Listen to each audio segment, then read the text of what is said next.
Salut et bienvenue dans cette vidéo où on va parler de la technique ancestrale du stop motion. Dans un premier temps, on va voir l'aspect technique qui caractérise cette pratique de l'animation et qui la définit. Ensuite, on va voir un peu l'histoire de cette pratique. Puis enfin, je vous montrerai quelques exemples des différentes manières qu'il y a de pratiquer le stop motion.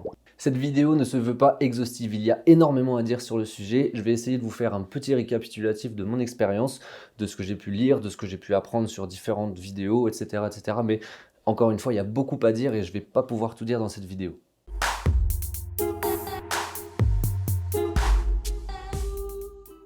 Alors, le stop motion, c'est quoi? C'est une technique d'animation qui consiste à prendre une photo, bouger son sujet, prendre une deuxième photo et ainsi de suite. C'est en fait l'illusion d'un mouvement par l'enchaînement d'images fixes. C'est un peu comme le cinéma en fait. Si vous regardez une pellicule cinéma, vous allez voir que c'est différentes images qui se succèdent. En fait, c'est exactement la même chose que nous on fait en animation stop motion, sauf que à chaque prise, entre chaque photo, on va venir s'arrêter et on va bouger nous-mêmes les choses. Il n'y a pas de réel mouvement, on va feindre le mouvement, on va faire l'illusion de ce mouvement. Cette technique d'animation se rapproche plus de la prise de vue réelle. Ce qu'on appelle la prise de vue réelle, c'est comme le cinéma, c'est-à-dire qu'on met une caméra, on tourne et les personnages bougent. Elle est plus proche de la prise de vue réelle que du dessin animé par exemple. Pourquoi? Parce qu'on se retrouve dans une scène en 3 dimensions.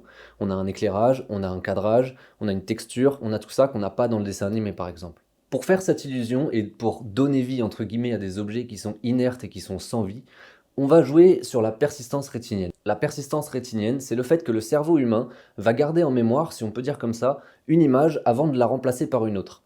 Donc les deux images restent un petit peu les unes sur les autres. C'est comme par exemple quand vous bougez votre main comme ça, vous voyez pas votre main comme ça et puis votre main comme ça et comme ça. Vous voyez une image fixe presque, on va dire d'une main floue. Pour illustrer mes propos et pour que vous compreniez un petit peu mieux ce que c'est que la persistance rétinienne, je vais utiliser le tomatrope. Le tomatrope, c'est un petit jouet optique qu'on peut fabriquer très facilement avec 2 feuilles de papier et un petit bout de bois. Vous allez voir, c'est super simple et vous allez mieux comprendre ce que c'est que la persistance rétinienne. Sur ce tomatrope, j'ai dessiné d'un côté un oiseau et de l'autre côté une cage. Maintenant, si je viens tourner rapidement le tomatrope, vous allez voir en fait l'oiseau dans la cage.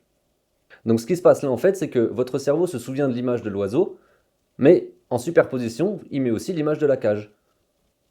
Maintenant que je vous ai expliqué ce concept très important de la persistance rétinienne, ça vous permet de comprendre que en fait, ce phénomène scientifique qu'est la persistance rétinienne, c'est ce qu'on va utiliser pour faire de l'animation en stop motion. Ensuite, on va jouer sur la fréquence d'image. La fréquence d'image, je vous en ai déjà parlé dans une autre vidéo et c'est aussi très important. Pour se rapprocher le plus possible de ce que va voir le cerveau humain, c'est-à-dire, comme je vous ai expliqué, cette espèce de flou et cette espèce de mémoire d'image, pour se rapprocher le plus possible de ça, on va tourner en 24 images par seconde. Et donc vous allez pouvoir faire votre animation en 24 images par seconde. C'est le standard du cinéma, c'est le standard mondial. On utilise au cinéma le 24 images par seconde ou le FPS. C'est un peu complexe, je vais vous expliquer ça beaucoup plus en profondeur dans un tuto vraiment qu'on va faire sur l'animation et sur le logiciel AnimaShooter. Le stop motion, on l'appelle aussi stop frame, clay motion, animation au volume image par image. Il y a beaucoup de noms, mais le nom qu'on a retenu, le nom qui a duré, c'est stop motion. Pourquoi? Parce que ça veut dire on arrête le mouvement en gros. Clay motion, c'est quand on utilise de la pâte à modeler. Clay, ça veut dire la pâte en gros, la pâte à modeler. Stop frame, ça veut dire en gros la même chose que stop motion, mais bon, le nom à retenir c'est celui-là. Maintenant qu'on a vu un petit peu ce que c'est, on va pouvoir regarder un petit peu son histoire.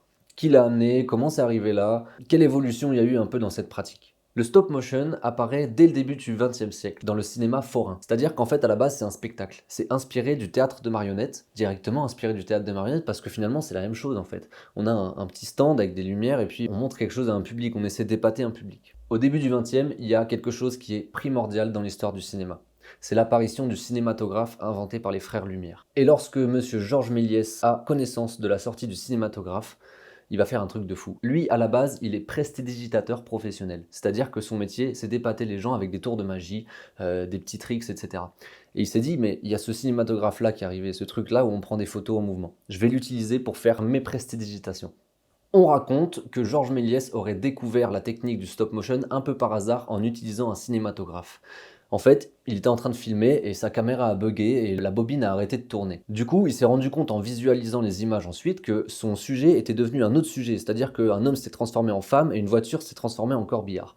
C'est un peu bizarre dit comme ça, mais imaginez le tilt que ça a fait dans sa tête quand il s'est rendu compte de ça. En fait, c'était pas le premier à faire ça, il y avait des Américains avant lui. Mais quand même. Ensuite, il a beaucoup usé de cette technique pour impressionner son public et je peux vous dire que ça a marché. À l'époque, il faut vous imaginer qu'il n'y avait pas d'ordinateur, il n'y avait pas de fond vert, il n'y avait pas tout ça. Donc quand on avait ce genre d'effets spéciaux, parce que c'est l'ancêtre des effets spéciaux, c'était vachement impressionnant, c'était encore plus impressionnant que le cinéma lui-même. Comme je vous l'ai dit, le stop motion, c'est l'ancêtre des effets spéciaux et des images générées par ordinateur, le fameux CGI. En effet, cette technique permet l'incrustation des premières fantaisies des cinéastes. Par exemple, on peut citer King Kong. Dans le très vieux King Kong de 1933, le premier King Kong qui a été fait en fait, le gorille c'est tout simplement une petite marionnette qu'on a mis sur un petit building, un petit Empire State Building, et puis on l'a fait bouger en stop motion image par image avec les avions qui tournaient autour de lui. C'était pas du CGI, c'était pas ce qu'on a vu aujourd'hui. C'est encore très bien ce qu'on voit aujourd'hui, mais à l'époque il faut vous dire que c'était ça. Et c'était super impressionnant pour l'époque. Aujourd'hui quand vous le regardez, c'est un peu vieilli. On dirait que c'est un peu fait maison et tout, mais franchement je peux vous dire qu'à l'époque c'était un truc de fou. Un peu plus tard dans le siècle, dans les années 70, il y a Star Wars 4 qui sort. Star Wars 4 c'est aussi une grande révolution, vous devez le savoir pour tout ce qui est effets spéciaux, etc. Et du stop motion a été utilisé dans Star Wars 4. C'est quand il y a les, vous savez, les quadripodes qui marchent dans la neige là, et ben en fait c'est des miniatures. C'est Phil Tippett qui est à l'animation de ces grandes machines qui sont impressionnantes à l'image, etc. Mais en fait c'est des miniatures de cette taille là à peu près. Maintenant qu'on a vu un petit peu d'où ça venait et qui l'avait fait, je vais pouvoir vous donner des petits exemples des différentes techniques qui existent au sein même de cette pratique. Parce qu'il faut savoir que dans le stop motion, il y a différentes façons de faire du stop motion. On a par exemple l'animation de plasticine. En gros, la plasticine, c'est le nom savant pour dire pâte à modeler si on veut. C'est aussi ce qu'on appelle clay motion. On peut citer un super clip de Michael Jackson qui a été fait en 1989, c'est Speed Demon. Et c'est entièrement fait en pâte à modeler, vous allez voir, c'est incroyable. Franchement, allez voir ce truc direct, c'est fou.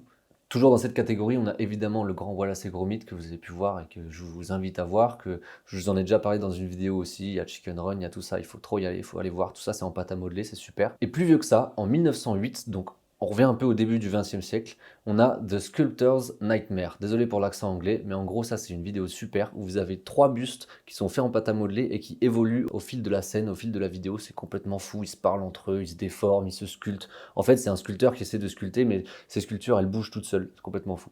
Ensuite, on a ce qui s'appelle la détection. La détection en stop motion, c'est le fait d'analyser une bande son ou un dialogue et ensuite d'éditer une feuille, ce qui va être une espèce de script temporel, on va dire une partition temporelle très précise qui va nous permettre ensuite de caler des animations sur le son. Par exemple, c'est ce que j'ai utilisé pour faire l'animation de Serge Gainsbourg dans l'animation où il chante. Je me suis basé sur le morceau, j'ai découpé le morceau seconde par seconde et je me suis dit bon ok, là il dit un A, là il dit un B, là il dit un M, là il dit un U, etc. etc. etc. Parce que t'as les yeux bleus. C'est très long, c'est très chronophage, mais au moins, une fois que vous avez fait ça très sérieusement, ça vous permet de faire votre animation et de savoir que le A, il va durer A ou juste A, etc. Vous avez compris, je pense. On a une autre technique qui se rapproche un petit peu de celle dont je viens de vous parler, qui s'appelle la synchronisation labiale, en anglais le lip sync. Cette technique-là, comme je vous disais, elle se rapproche vraiment de la précédente. C'est le fait de se caler au niveau de la bouche sur un dialogue qui a été fait. C'est-à-dire que votre personnage, il a une tête, et vous avez votre bouche. Votre bouche, elle va bouger en fonction du A, du B, etc. dont je vous parlais juste avant. Il y a un exemple super que je peux vous citer et que je vous recommande vraiment d'aller voir sur YouTube, c'est Creature Comfort. C'est, encore une fois, désolé pour l'anglais, je vais vous le mettre en description, vous inquiétez pas. Là, c'est des interviews d'animaux, c'est super, et il y a des animaux qui racontent leur vie et tout, c'est super. Une autre technique qu'on trouve dans l'animation, c'est l'animation par substitution. En fait, on vient remplacer complètement l'objet qu'on avait par un autre objet qu'on a un peu modifié. Ça rejoint aussi ce que je vous disais par rapport aux bouches. En fait, au lieu de sculpter la bouche différemment sur chaque photo, je vais pas m'embêter, je vais enlever la bouche et je vais mettre une autre bouche. Par exemple, si juste avant j'ai eu un U, je vais pas resculpter pour faire un A, je vais enlever le U et je vais mettre un A. Je vais pas risquer d'abîmer son visage en sculptant et en rebougeant tout. Là, ça consiste à produire l'élément qui est animé en série, on va dire, mais à chaque fois avec une petite modification. Il y a un exemple qui est super pour ça, c'est The Golden Syrup. C'est une publicité qui était faite pour un sirop d'érable ou un truc comme ça, je crois, et c'était une petite cuillère qui marchait dans une cuisine, et il marchait en file indienne. Donc pour ça, vous imaginez bien que c'était un peu compliqué à chaque fois de modifier chaque cuillère, parce qu'ils sont très très nombreux en fait, ils marchent vraiment la queue leu, et ils dansent et tout, ils ont une marche un peu comme ça, donc c'est super dur de tout bouger image par image. Donc ce qu'ils font, c'est que ils font la photo avec toutes les cuillères en file indienne, ils font la photo, ils enlèvent toutes les cuillères en sachant où est-ce qu'ils les ont laissées et ils les changent avec celles qui sont modifiées. Et c'est tout pour cette vidéo, il y a tous les liens dans la description, je vous invite à aller voir.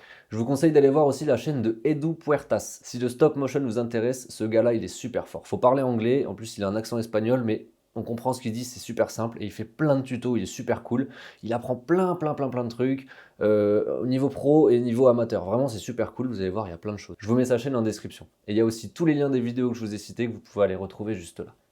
En attendant, je vous dis à bientôt. Vous pouvez aller voir mes autres vidéos sur le sujet si ça vous intéresse. N'hésitez pas à me dire si ça vous a plu. Mettez un petit like, un petit commentaire et on se retrouve bientôt. Salut! J'ai pas dit abonnez-vous. D'accord.